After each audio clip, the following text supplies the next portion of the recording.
দেশনায়ক জনাব তারেক রহমানের যে প্রত্যেকটা নির্দেশনা আমরা যদি সেগুলো ফলো না করি, তাহলে কিন্তু রাষ্ট্র নির্বাচনের মতো আমরা যদি জাতীয় নির্বাচনেও বিপদগ্রস্ত হই, তাহলে কিন্তু এর দুঃখের শেষ থাকবে না।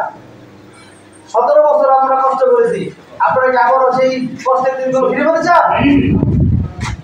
ফিরে পেতে না চান, একটা পাথর বাঁধেন।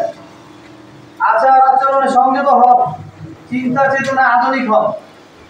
একজন বড় ভাই বক্তব্য বলে গিয়েছেন যে বর্তমান যে একজন জেনারেশন, বর্তমান যেটা বিশাল জেনারেশন তৈরি হয়েছে, তারা কিন্তু বাবার কথা ভোট দিবে না, বন্ধুর কথা সে ভোট দিবে না, সে নিজে জাস্টিফাই করে বিচার বিশ্লেষণ করে তারপর কোন দলকে কোন প্রার্থীকে ভোট দিলে ভালো হয় সে সেটা ভোট দিবে।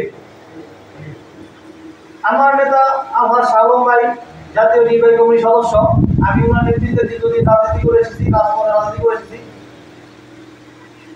উনি আমাদের দুঃসময়ে বিভিন্ন নেতাকর্মীর জেল, হামলা মামলা, অসুস্থ, বিবাহ, রাস্তাঘাট থেকে বিভিন্ন কার্যক্রমে তিনি ভূমিকা রেখেছেন।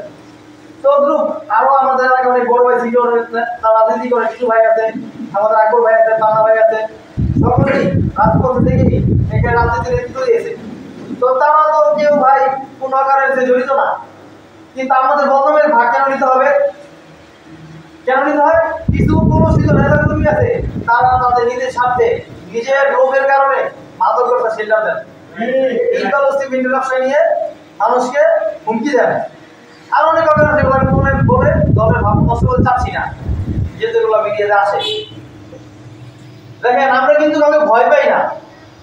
জুলাই আন্দোলন সব বিগতের প্রত্যেকটা আন্দোলনে আমি রাজপথে চমক যুদ্ধে অংশগ্রহণ করেছি। যেদিন 19 জুলাই শামীম ওসমান এবং শামীম ওসমানের ছেলে ওসমান ওপেন অস্ত্র দিয়ে গুলি করেছিল, এই জালগুলি